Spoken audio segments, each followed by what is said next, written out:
A simple vista, esta pintura podría parecer apenas una escena cortesana. Dos hombres imponentes, vestidos con ropas suntuosas, posan con dignidad frente a una elaborada colección de objetos. Nada fuera de lo común para el retrato de una élite renacentista. Sin embargo, basta con observar un poco más detenidamente para darse cuenta de que estamos ante algo mucho más complejo, más profundo, más intrigante. Cada elemento de esta obra, cada instrumento, cada prenda, cada sombra y cada símbolo están colocados con una intención precisa. Es como si Hans Holbein, su autor, hubiera querido dejar un mensaje cifrado, un rompecabezas visual que desafía al espectador a mirar más allá de lo evidente. Esta pintura, conocida como Los Embajadores, es considerada una de las piezas más enigmáticas del arte occidental. Creada en 1533, durante una época de convulsión política, descubrimientos científicos y choques religiosos, es mucho más que un retrato doble. Es, en realidad, una declaración visual sobre la condición humana, el conocimiento, la fe, el poder y la muerte. En este análisis vamos a adentrarnos en su simbología y contexto, y trataremos de desentrañar por qué esta obra sigue siendo objeto de debate, admiración y misterio hasta nuestros días. Uno de los primeros detalles que atrapa la mirada es esa forma extraña en el suelo, justo en el centro inferior de la pintura. Desde una vista frontal, parece una mancha amorfa, casi un error en medio de tanta perfección. Pero al cambiar el ángulo desde el cual se observa, ocurre algo asombroso. Esa figura se transforma en un cráneo humano perfectamente delineado. Esta técnica, llamada anamorfosis, era un recurso óptico muy adelantado a su tiempo, y no es un simple truco visual. Es una advertencia silenciosa, un memento mori, un recordatorio de que todos, incluso los más poderosos y sabios, compartimos el mismo destino: la muerte. Pero esta imagen no se reduce solo a una reflexión sobre la finitud. A su alrededor, Holbein desplegó un repertorio visual cargado de símbolos. Observamos instrumentos astronómicos, libros científicos, mapas del mundo, objetos musicales, vestiduras lujosas y un crucifijo casi imperceptible. Todo ello no está ahí por casualidad. Cada elemento tiene un propósito, una voz dentro del discurso visual de la obra. ¿Qué nos está diciendo Holbein a través de esta acumulación de objetos? Comencemos por los protagonistas. Aunque muchos conocen esta obra como Los Embajadores, su título original es más específico: Jean de Dinteville y Georges de Selve. Estos dos hombres eran figuras reales y muy influyentes de su tiempo. Jean de Dinteville era embajador de Francia en Inglaterra, mientras que Georges de Selve era obispo de Lavaux y también diplomático. Ambos estaban profundamente involucrados en los complejos asuntos políticos y religiosos del siglo XVI. La manera en que Holbein los retrata no es solo un ejercicio técnico magistral, sino también una representación simbólica de sus respectivas posiciones y personalidades. Jean de Dinteville aparece a la izquierda, vestido con un abrigo de piel y mangas de satén rosado, adornadas con bordados dorados. Su postura, ligeramente inclinada hacia el espectador, transmite autoridad y presencia. A su derecha, Georges de Selve luce una túnica episcopal más sobria, cubierta por una capa con forro de piel. La diferencia en los atuendos refleja no solo sus roles sociales, sino también sus temperamentos.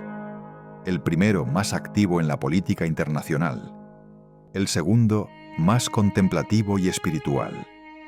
Un pequeño pero significativo detalle da una pista sobre sus edades al momento de la pintura.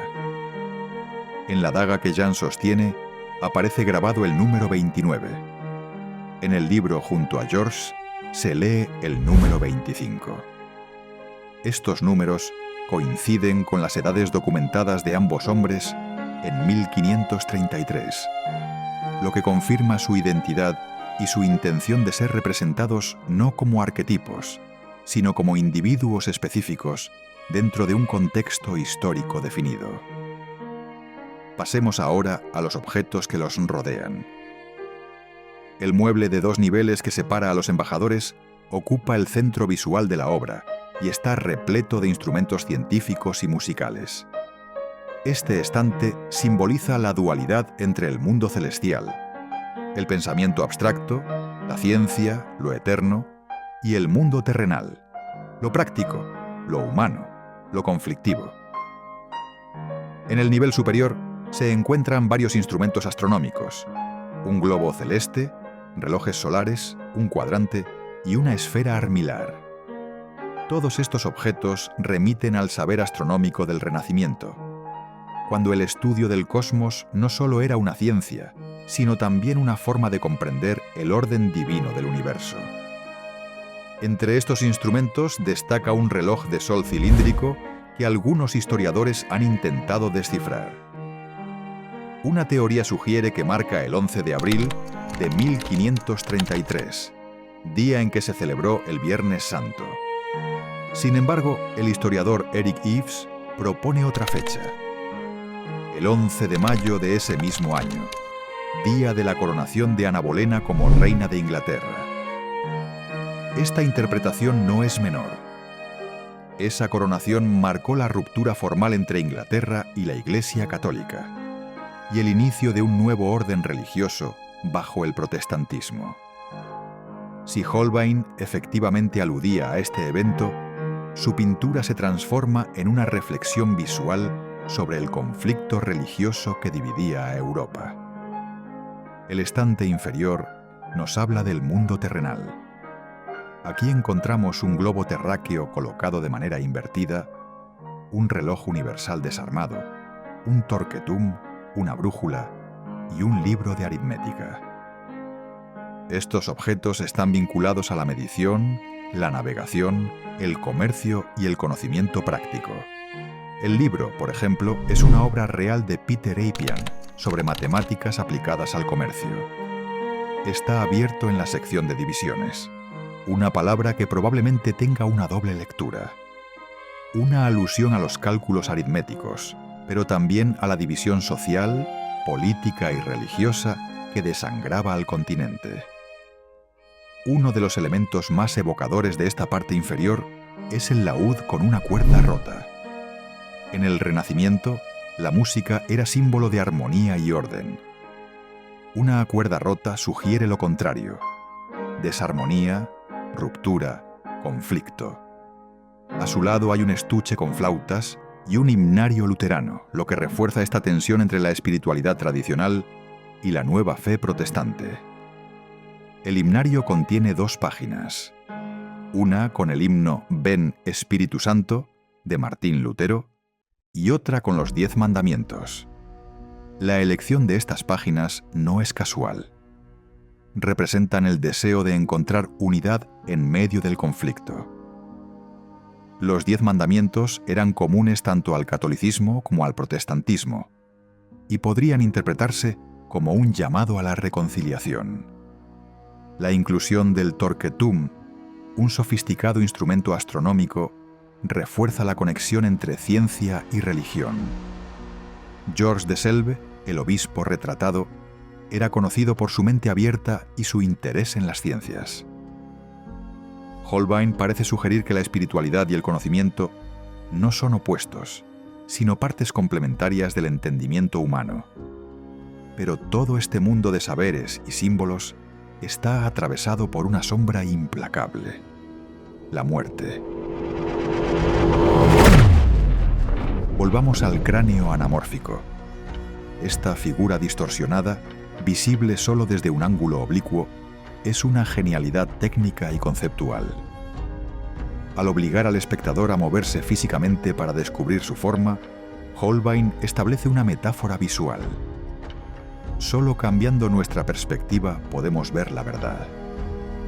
El cráneo, escondido en la superficie misma de la pintura, nos recuerda que todo lo que vemos, el poder, el conocimiento, la belleza, la riqueza, es efímero. El uso del memento mori en esta obra va más allá de la simple advertencia moral. Nos invita a reflexionar sobre cómo el ser humano organiza su existencia alrededor de lo material sin reconocer la fragilidad que lo atraviesa. En el contexto de una Europa en crisis, sacudida por guerras, reformas religiosas y nuevas ideas científicas, este mensaje cobra una relevancia aún mayor. La muerte no es el final, sino la constante que da sentido a todo lo demás. Y sin embargo, Holbein no termina su obra con la desesperanza. Casi oculto, en el ángulo superior izquierdo, se encuentra un pequeño crucifijo entre las cortinas. Apenas visible, este símbolo cristiano representa la salvación, la esperanza trascendente que contrarresta el peso de la muerte. Este detalle nos ofrece una lectura más compleja. En medio del caos y la división, aún queda lugar para la redención espiritual. El equilibrio entre el cráneo y el crucifijo, entre lo visible y lo oculto, entre lo científico y lo divino, convierte a los embajadores en algo más que una pintura. Es una meditación visual sobre el alma humana. Holbein no se limitó a retratar dos figuras prominentes de su tiempo. Nos legó una obra que invita a mirar, cuestionar y contemplar. Una obra que, a casi 5 siglos de haber sido creada, aún nos habla con una claridad y profundidad que sigue sorprendiendo. ¿Qué opinas tú? ¿Qué interpretaciones personales encuentras en esta compleja pintura? ¿Crees que Holbein nos advirtió sobre el rumbo de nuestra civilización? ¿O simplemente retrató su tiempo con honestidad implacable? Sea cual sea la respuesta, lo cierto es que Los Embajadores sigue siendo un espejo en el que cada época y cada espectador descubre algo distinto. Si te gustó este vídeo sobre el significado de cada parte, cada objeto y su entendimiento, no olvides dejar un me gusta y suscribirte para descubrir más historias donde el arte es nuestra única misión. Gracias.